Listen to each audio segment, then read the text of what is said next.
Hi, today is February 21st, 2026, and here are my poems for the day. The first one is poem number 284 for the year, The Subway Exit Stairs.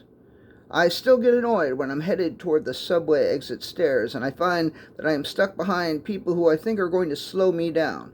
I tend to forget that these days I am often the one who slows down anyone unfortunate enough to be stuck behind me on the subway exit stairs. Poem number 285, Stiff Drink. She ordered a drink so stiff she wondered whether she'd be able to pour it down her throat. A drink so stiff it was more like a hard-on than a drink, a stiffy. A drink so stiff that if it had been a body, it would have been a corpse, a stiff. I think that basically covers it. It was a very stiff drink. Poem number 286, Contempt.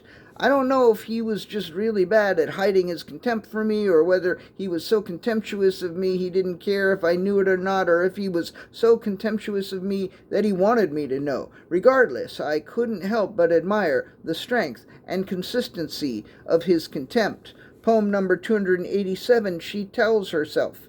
The lies she tells herself sometimes frighten her and sometimes make her giddy. The truths she tells herself are as implausible as they are unbelievable. The stories she tells herself sometimes entertain her and sometimes sink her into despair. The affirmations she tells herself are catchy and pithy and pathetic and pitiful. Poem number 288, Paper Airplane.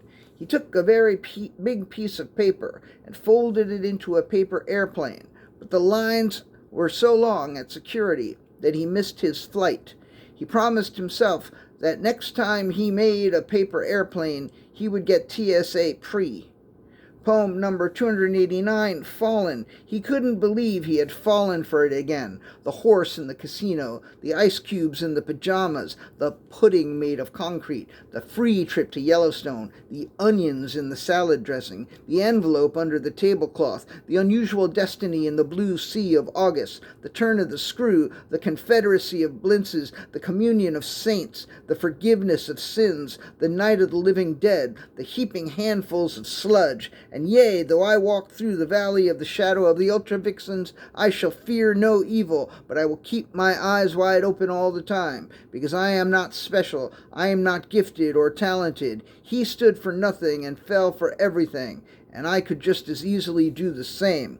And the last poem of the day, poem number 290, Pronouncement. I think it will always be weird to me that midwifery is pronounced midwifery, even though it's a much cooler pronunciation than the perhaps more intuitive way that I would pronounce it if I didn't know any better.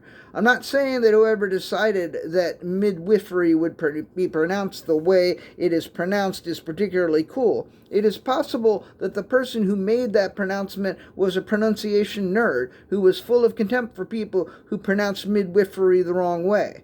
Possibly the person who made the original midwifery pronouncement was just a dick who made a cool pronouncement that one time. All right, that's it. Thank you. I appreciate you.